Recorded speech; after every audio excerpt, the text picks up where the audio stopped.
Hei, tervetuloa kolmanteen arvosteluni, joka on pelistä Mega Man 2. Mega Man 2, tähän vähän historiaa, että Mega Man 2, Mega Man 2,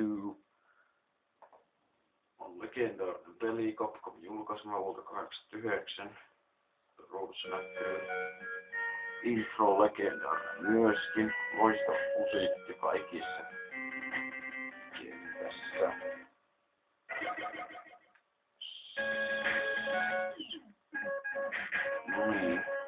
Ja kun kaikissa Mega Man peleissä, missä niin alkuvalikossa voi valita 8 kenttääkin, pystyy alussa mennessä, kun kaikki on edetty läpi.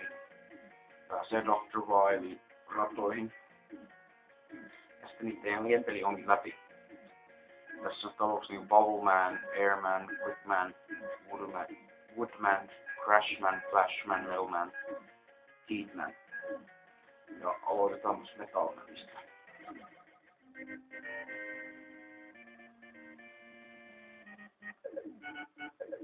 Juu. Elikkä tää on niinku tämmönen tyypillinen 2D, kyllin 2D-tasoloikka, paitsi monien mielestä on parhaista näistä peleistä.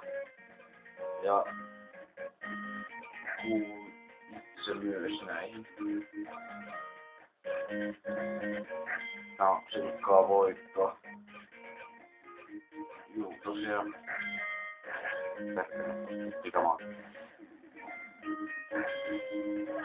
Aluksi Mega Manilla ei oikein mitään taitoja, mutta sitten jos saa joku voittaa lopparin, niin saa sen taidon. Sitten tää Proffa tekee myös taitoja. Tuo vasemmalla palkkiin meinaa mun enkkoja ja nyt olisi tarvittais enkkua. Niin. Sitten energiat loppui kuolee loogista. Joka tapauksessa.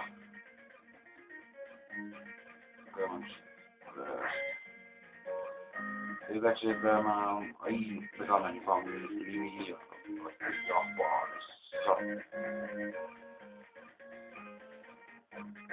Ja tosiaan niin kuin sä sanoit, että tämä on monen mielestä paras NES-peli. Ja myöskin monen mielestä paras Mega Man-peli. Maasta mielestä parhaat on Mega Man 5 ja sitten tämä.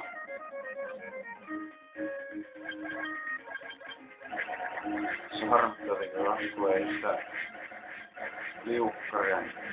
liukkaria ladattavaa se tehtiin kanssa myöhemmissä osissa.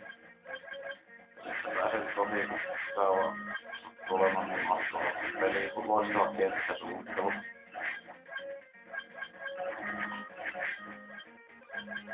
Täytyy kyllä sanoa, että tää on kyllä yksi helpoimmista Mega Maneista.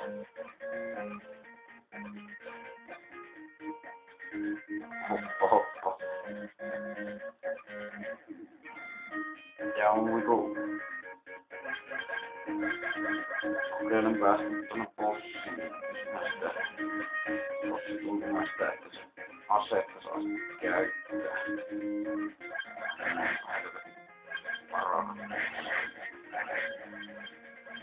Se on kyllä tyhmää tässä pelissä.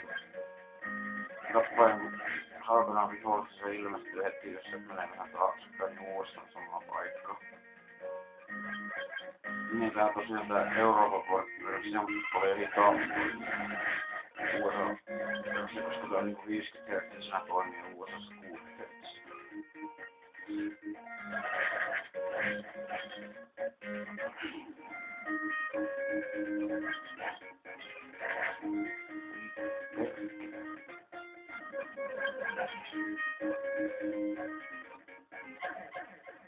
No, se siitä.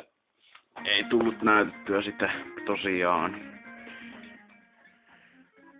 Mitäpä muuta tästä sanoo? Yksi parhaista NES-peleistä ikinä.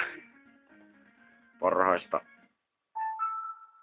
Mega Man-peleistä ja niin. Tosiaan tämmönen perustasoloikka ja sellaisena tasolla pitäisi pysyä, niin kuin joku vitu Ratchet & Clankit on ihan paskoja. Tämä on laatua. Antaisin tälle pelille varmaan 9.5/10. Juu. Andros kuittaa. Olen pahoillani, että näin hyvästä pelistä tuli näin paska arvostama, mutta olen vaan laiska kirjoittelemaan mitään ylös. Tämä tuli kaikki ensimmäisellä otolla. Ja juu, heppa.